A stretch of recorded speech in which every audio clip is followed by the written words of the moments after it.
I like things that make me miserable. It's only natural that I would grow fondness for some good old horror movies. And what better time is there to talk about horror movies than October? The spooky season. While I don't believe horror should be relegated to exclusively October, that's just a dumb fucking idea, I will admit that I do get more in the mood for it this time of year. October's just a month-long horror aphrodisiac.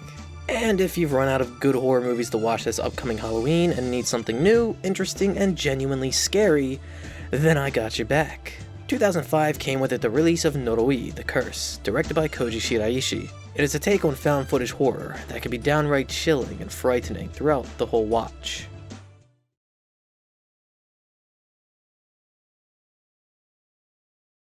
Noroi opens with the end of the story. We're told that this is the last documentary from the supernatural journalist Masafumi Kobayashi before his house burned down and Kobayashi went missing. We are, in a way, told how the movie ends, but we're only told the aftermath, not the how. And trust me, finally learning the how when you reach the end is gratifying as fuck. But this, to me, is an incredibly clever way to open this kind of movie. The entire time you're watching it, you're filled with dread and intrigue as to how Kobayashi ends up in that situation. And as Kobayashi delves deeper and deeper into the mystery of the movie, that thought lingers in the back of your head, keeping you on edge because you know every decision will only end in some sort of tragedy. Noroi takes a unique approach to horror that I can't say I've seen elsewhere. In the early 2000s, there was a found footage horror boom with the release of the Blair Witch Project in 1999. It also helps that found footage is cheap as shit to produce as well. Noroi takes that found footage concept and twists it into a documentary style. Since the movie's canonically documentary, it is very much shot and edited like one. It's got B-roll, close-ups and mid-range shots of interviews, even cutaways to newspapers and television broadcasts.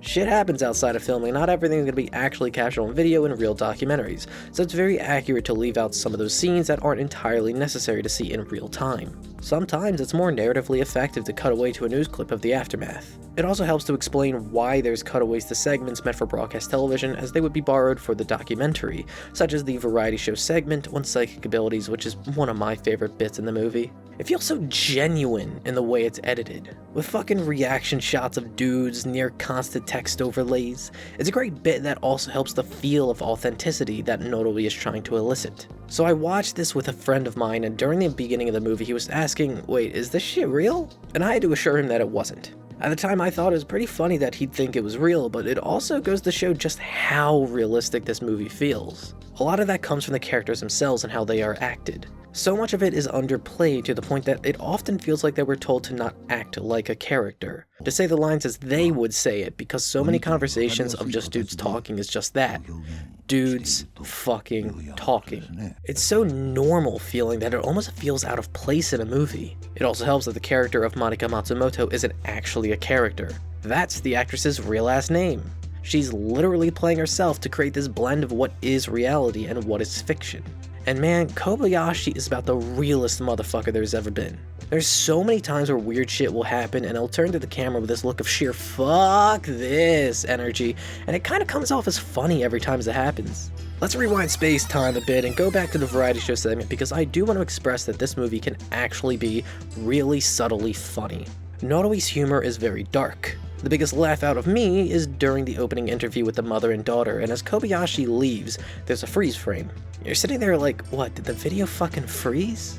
With relief of a slow zoom in on the family, only to be smacked in the face with text saying they died 5 days later. Those few seconds is a constant whiplash of emotions. This movie doesn't outright tell you what the joke is or even if there's a joke at all in a scene. It's made very obvious that the little girl Kana has psychic powers. Like, it's the most psychic powers to have ever psychicked. She gets every question right on the test to psychically read a hidden message up to the last one where she draws a fucked up looking face. And everyone's immediate reaction isn't, okay, what the fuck did she draw? Why did she get it wrong? That looks fucked up. We should be worried? And is instead, Russia's hard. The complete and utter lack of awareness to the situation is hilarious to me. But this is not a comedy movie, nor even a horror comedy. This is a horror in the best sense of the word. Noroi has the tone of horror that I personally look for and love in horror. Everything about the movie feels cold and unnerving. There's a constant feeling of dread that only gets built on further with each scene. There are no jump scares. The horror in this movie relies on genuine, conceptual scariness rather than trying to take advantage of any sudden reactions. One of the best examples I can give is the scene where Kobayashi is questioning a villager about a person of interest. So he's talking to this woman about her friend who seems to be a central figure in all this bad shit, and you start hearing some background noise coming in. A dog barking. That's fine, it's been established that everyone in the village has dogs, it's part of their customs. But the second the name of the curse is brought up, all the dogs start going fucking berserk. You can see a change in the woman occur as she closes in, goes silent, and just walks off. This shit is eerie as hell and incredibly off-putting. The scene has this crescendo of dog barking building up to a moment that feels completely abnormal and mysterious. I fucking love this and this feeling. Who's been giving the fucking birds Percocets? They're so goddamn high they're crashing in the windows again. I'd say it's rare to find a movie with great pacing throughout the film. Noroi's is fucking fantastic. And that pacing aids in the building of the horror. I can't think of a single scene or moment that feels like a wasted time. That in itself is an achievement. Every cut to a new scene brings with it some sort of new reveal, new information being brought up that somehow connects to prior information. Things that seem otherwise separate are in fact connected. How is it that the unconscious drawings from a child of some strange patterns is somehow connected to the tying of knots from this sleepwalking woman? They are. And it gets into spoilers as to how and why. When everything is connected, it's hard to explain that connection without giving away some reveals to the mystery at hand. So, do try and understand. The whole movie feels like a supernatural mystery that is constantly unraveling as the stakes raise at the same rate. The deeper you delve, the deeper in the shit you find yourself in. If you've already seen Noroi or end up watching it because of this video, then here's some more bangers and mash for you to satiate that appetite for some spookiness. Noroi isn't the only found footage horror movie from director Koji Shiraishi. I would also recommend Occult and Cult as well. Similar sounding names, I know, it's kind of a bitch to talk about since I feel like I always gotta accentuate the O in Occult to make it obvious which I'm talking about. And though they are made by the same guy done in a similar style, these movies are unrelated. But yeah, both of these movies take on a similar approach to found footage horror. Occult continuing that documentary approach while Cult diverting into mimicking more of a paranormal reality show. I really like Occult. That was my introduction into Koji Shiraishi, and I love the direction that movie goes towards. The supernatural feels way more alien and overtly hostile in Occult than it does in Noroi, which is impressive given how fucked everything in Noroi is. And much like Noroi, it has that slow burn horror that builds up gradually with every interview and investigation. If you really like Noroi and need more, Occult is definitely the immediate go-to. Cult is the first of these movies to be released post-Paranormal Activity, and I bring this up because there feels like there was some inspiration from it. It takes place primarily in one house. It has shots of people sleeping, and of course, evil supernatural shit be fucking people up. Except that Cult actually has things happening and isn't fucking boring. Cult also cheeses it the fuck up halfway through with the character Neo. Look at this fucking edgelord hamming it the fuck up. It's a bit goofier and goes in a different direction from the other two movies, but I'd still recommend giving it a watch.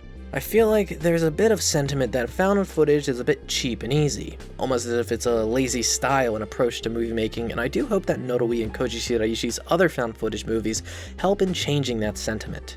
Okay, yes, most found footage movies are trash, but at the same time, most movies are trash to begin with. Even if the found footage style is cheaper than your typical movie, the fact that Noroi is able to capture horror so efficiently makes it that much more impressive.